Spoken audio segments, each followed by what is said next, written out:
So with that, I just want to introduce our presenters and let them take it away.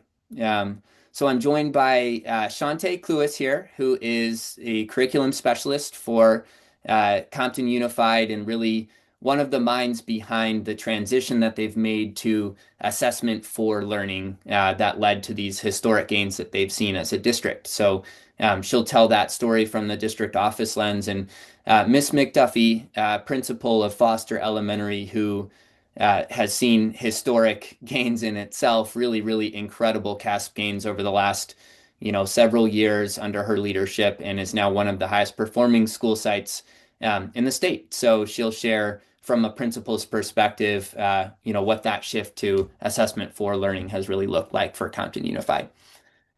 So with that, I will go ahead and move to the next slide here and turn it over to Shante. Thank you, Jordan. Good afternoon, everyone. Thank you for joining us as we share the work we've been doing in Compton Unified to support teaching and learning. And I just want to share that Cecilia and I came to Compton over 20 years ago as teachers, and then we connected at central office as curriculum instruction leaders in the area of math. And now I get to work with her again as in her role as principal at Foster Elementary. So before we talk about strategies and tools, I want to give you some context, as a little snapshot of Compton Unified. We serve approximately 17,000 students across elementary, middle, and high schools. And today we're going to discuss primarily the work we've been doing in elementary. So when we look at our 22 elementary schools, we have one K-5, 4 K-6 schools, and 17 K-8 schools. Our district is 99% students of color with a significant number of English learners and students with disabilities. And so this context matters for us because we want to make sure that we are providing equitable access to all of our students. And we also want our students to be able to compete with students from other districts.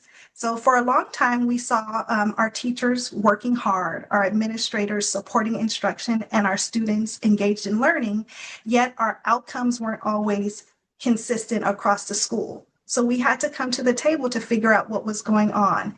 And we knew it wasn't an effort problem. And so we came to the conclusion that we had an alignment issue. So now we're going to look at our data. So district-wide, our math proficiency has reached 41%. In 2021, we started at 26%. And so this is when Cecilia and I worked at central office together. And so we've been working developing resources for our math curriculum for a while, and now I get to see her implement them at the school sites. So with our growth over the last few years, this last year we had 86% of our schools increase. So this wasn't an isolated success, it was widespread. And then we had schools like Foster, Laurel, and Tibby that showed us tremendous growth. So we wanted to highlight one of our schools, Foster, here today because she made double-digit growth in both ELA and math. So a true success story overall. So we learned that this is not just dependent on individual teachers. Our success is not based on individual leaders, but it's based on a coherent system. And so we're going to talk about our CIA framework that we have here in Compton Unified. So we've done a lot of work around curriculum, instruction, and assessment alignment. And this has come from the data chats that we have with our school leaders and our superintendent. And during these data chats, we kept hearing the same question. My teachers are working hard. Why aren't we seeing the results? And often the answer came from misalignment. Curriculum expectations weren't always clear across school sites. Instruction looked different across classrooms. And assessments didn't always match what was being taught. So we would get, oh, we didn't teach it that way when our students took the assessment. So this framework that we use, the CIA framework, gave us a shared language and a shared focus. It had us focus on what are we teaching, how are we teaching it, and how do we know students are learning. So how did we implement class time in our year one rollout? When we thought about what did we need to bring in to push our test scores to the next level, we didn't want a standalone assessment tool. We know our teachers needed real-time insight into how students were reasoning and thinking. We had done a lot of work around instruction and focus on claim one, but we wanted to make sure that we were exposing our students to higher order thinking skills and to the rigor that they were going to see on the SBAC assessment. And that's why we decided to integrate class time directly into our math instruction. So class time allowed us to intentionally expose students to claims 2, 3, and 4. It gave our students access to more constructed response tasks, which is something our teachers were asking for. They would say at the end of the year, our students are struggling with our performance tasks. How do we prepare them for this? So these are tasks where our students could explain their reasoning, justify their solutions, and defend their ideas with evidence. So we needed more practice with that. And our goal as a district is to strengthen student perseverance, clarity and communication, and overall for our students to have confidence in problem solving. We want them to go to our math classes and find success. And that's what we're seeing. So class time has supported us with curriculum, instruction, and assessment all in one place. Okay. So what does this blueprint look like? We started initially with 9 priority schools. So class time came in, we did these kickoff sessions where all of the teachers were being trained at those 9 priority schools. And I remember, I think I had gone to the first 7 sessions and I went to Meredith and I said, this would be great if we had this for all of our schools because we want it to be widespread. We want to see consistency across all of our classrooms. And so we expanded during trimester 2 to include all 21 of our elementary schools at the time and our middle schools as well. So after our initial kickoff training, Meredith came back and she started our focus block trainings. So during our focus block training, she met with individual grade levels and went over what that implementation looked like in their classroom. So after the first focus block session at one of the school sites, we had to shift gears because our teachers were engaged. They had bought into the strategic thinking strategies, but their questions were, what does this look like in my classroom? Like I, as the teacher, understand this, but what does that look like for my students? And how do I, as a teacher, implement this? So we shifted gears a little and Meredith was a trooper and she came into our classrooms. We had a targeted grade level at each site where Meredith would come in and do a demo lesson. We had the teachers come in and observe. The site administrator was there as well. And so we were able to do the pre-lesson planning where teachers were able to ask questions. What am I going to see? What should I focus on during the observation?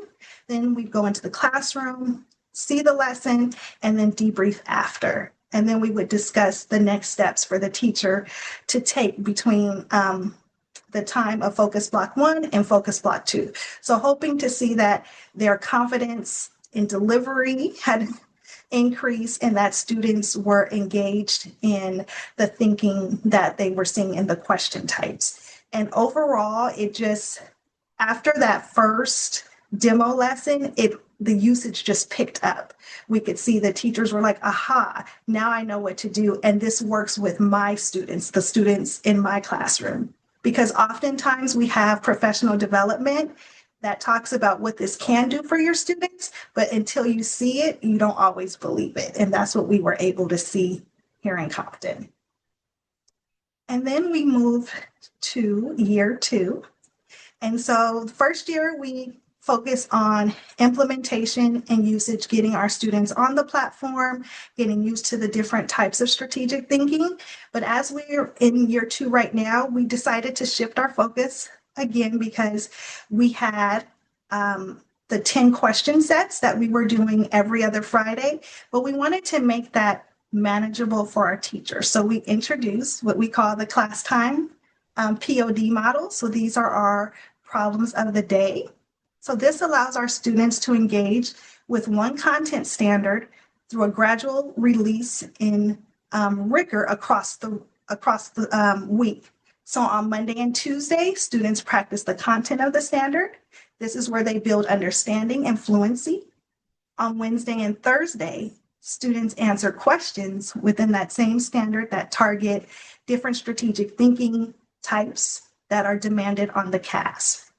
This is where we intentionally address claims 2, 3, and 4, which we weren't always getting to previously before we had class time access. Then on Friday, our students focus on explaining their thinking, which is a big one. We left this for Friday because we wanted to give our students time to dive deep into those questions. We wanted to provide them with sentence frames and structures for their writing. So this is where they justify their solutions, where they defend their ideas with evidence, and they reflect on the problem-solving process. And so this has become a gradual release where in the beginning, it was more teacher directed, a lot of collaboration before we released the students to do it independently, because we didn't want them to attempt problems and struggle all the time and never understand what should a true constructed response answer look like. What should their thinking look like on paper? So we've kind of built that out over the last year and a half with the help of class time. Okay. And so this is what class time looks like in our classrooms. We have strategic thinking posters posted throughout all of our 2nd through 8th grade classrooms. In one of the pictures, you can see Meredith doing that demo lesson and our principal in there observing as well so that they know what to look for when they come into the classroom. And then our students truly engaged in problem solving. And then there's also an image of one of our teachers implementing class time and a student up at the Clear Touch describing their thinking aloud to the class. So as a district, we wanted to make sure that we were taking the burden off of our teachers. So a lot of the work that we do with our curriculum comes from a collaboration between administrators and teacher leaders. So we create the resources, the pacing guides, and we deliver those directly to the school site so the teachers can focus on implementation. So this is just a snapshot of our pacing guide, our weekly curriculum toolkit that outlines each week for every school the lessons, the resources that they're going to be delivering. And then we've also created some resource booklets that give students sample problems with practice with the constructed response, our performance tasks. And so we've included those in print copies because we want our students to show their work and write in math. And then we also send out a weekly newsletter by grade level that lists all of the resources for our teachers so that they have everything in a central location, as well as our problems of the day calendar, which is a big hit for our teachers. We've kind of paced out which 2 class time strategic thinking problems they're going to do each day. So they just click on that link, it takes them directly there, and they're able to share that with their students. So we kind of just build from collaboration between central office and our school sites, and that is delivered directly to our classrooms. Now I'm going to turn it over to Ms. McDuffie to share the work she's been doing at Foster Elementary. Hello, good afternoon, everyone. So just a little background of Foster. My first year as a principal, we were at 19% in math, and we were at 28% in ELA. We were the bottom school. The high schools were beating us. The middle schools were beating us. And as a teacher, when I was a teacher at an elementary school, it was always the elementary schools beating the middle and high school. So for me, being a principal, I was like, what was going on? I went into all the classrooms. All my teachers teach. They're always teaching. They're all doing small group instruction. And I was wondering, why are we at the bottom? What do I need to do to get us from being at the bottom, from the bottom?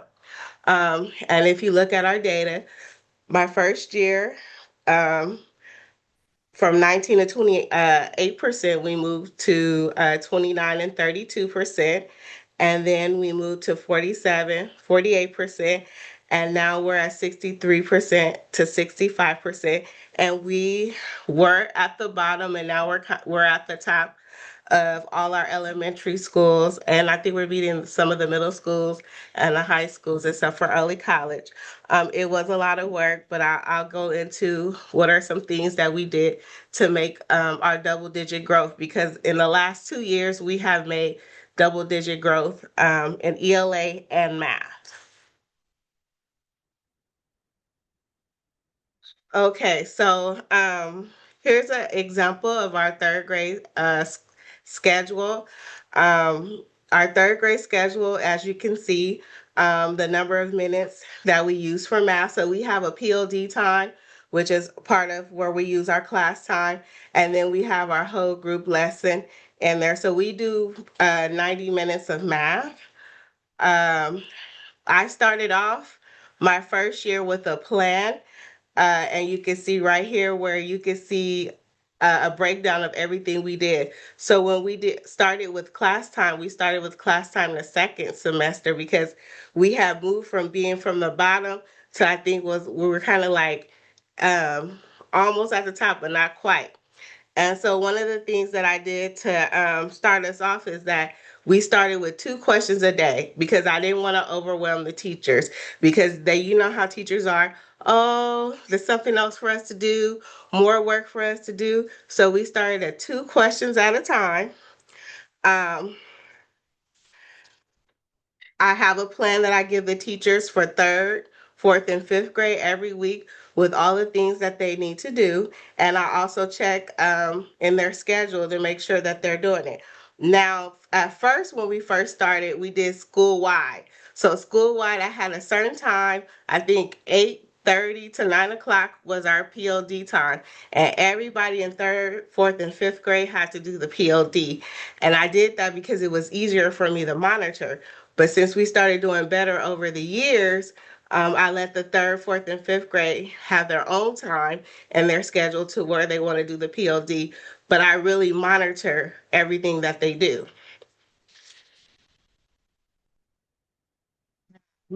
One of the biggest things that I took from class time, and I also believe that really kind of helped us make the growth that we made in math last year, was the thinking types. So my school is really good with conceptual math and procedural math, but it was that um select all apply answers is what we really need to work on. So I looked at our thinking types that were in the red. I selected 2 to 3 thinking types, which was our situational analysis and was our check boxes and our visual representation. And then those are the ones that we focused on from January all the way up to the time we were testing, because it was a lot of thinking types that you can select from, but those were the ones that we were the lowest in. And I figured if we did really well in those areas, then we probably would make more growth. So one of the things that I suggest is start slow, don't overwhelm, pick a few thinking types and really focus on those things. Also, you can use Meredith. She does our PD and she always aligns the PDs with what my expectations are and what the district expectations are. And we talk about data, we talk about instructional strategies, anything that you guys need.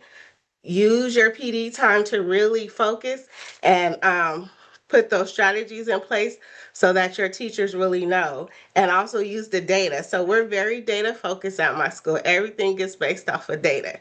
So use your PD, monitor your data. So I look at our data every week to make sure where we are and where we need to go. And at all our POCs, we talk about the data. And then just to make sure that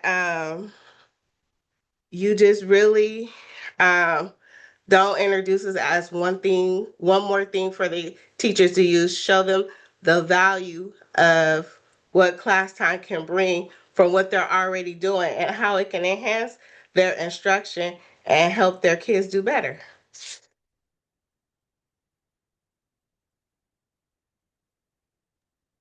Thank you, And Cecilia. So this slide captures our biggest takeaway. What ultimately drove results here in our district was coherence, that alignment between curriculum, instruction, and assessment. It wasn't a program, not a platform, not one single strategy, but the alignment. So everything we do, we make sure it's aligned to the standard. And so that we have that cohesiveness across the board. And this starts at the end of our second grade, and then we continue this work. It's the same for third through eighth grade, and we've just started introducing class time to our high school, but we have a lot of the same work going on in our traditional high school. So we wanted to be consistent across the board. When our students leave elementary and go into the middle school, it's the same academic vocabulary, the same academic language and expectations that they're getting that foundation in elementary, and they're carrying that on to middle school, and then they're revisiting it again when they get to high school. So consistency across the board. So when curriculum, instruction, and assessment are aligned, our teachers and our administrators gain clarity. And as Ms. McDuffie said, our POC conversations deepen. We now have teachers coming to those focus blocks with their data.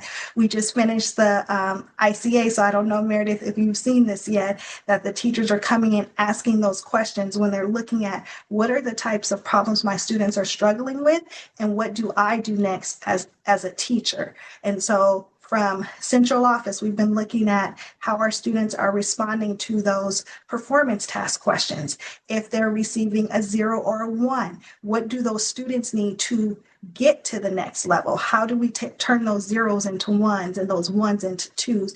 How do we increase the reasoning skills and the strategic thinking of our students? During our classroom walkthroughs, we are seeing in our student notebooks as they are taking notes that they're identifying those strategic thinking. When I walked into a classroom, I was so excited looking through a notebook, and one of the students said, "Did you know this is situational analysis?" And I asked, "Can I take a screenshot? Well, can I, take a picture of your notebook?" And I sent it over to class time, and right away, the team knew whose class that was in because how closely they work with the teachers, and being able to see just the growth, the confidence in both our teachers and our student comes from that true alignment. That in the beginning, we were all learning together. What are these strategic thinking types about? But we want our students to be able to approach any problem with confidence and have a plan for how they're going to solve that, and have the language and the vocabulary to be able to justify their explanations and share their reasoning. So we learned that technology should never be the end all, so it complements the instruction. And so that's where we're bridging the two pieces together. So the technology, the applications all support the instruction. And with the coherence, it has allowed us to move from isolated success to district-wide. So what's happening on one campus, we see it happening on many other campuses. And then to end our presentation, brings us back to one of our models, our Compton Schools Elevate, because here we believe in our scholars, we believe in our educators, and we just want to continue that success. And we are excited about the growth that we're making. And we see that trickle down all the way to our students, our parents. When we speak to them, they're eager to share what their students are learning, and especially in math, because so many kids are intimidated by math. I don't do well at math, but now we're all becoming mathematicians here in Compton. And you'll see that when we have visitors on our campus, just the pride, the work that our teachers are doing and our leaders see on their campuses every day. Amazing. Thank you so much, Shantae and Miss McDuffie. I just yeah, as we went through this together, it warms my heart to hear this story. You all are doing amazing work over there, and I appreciate you sharing that with the folks that we have here on the webinar.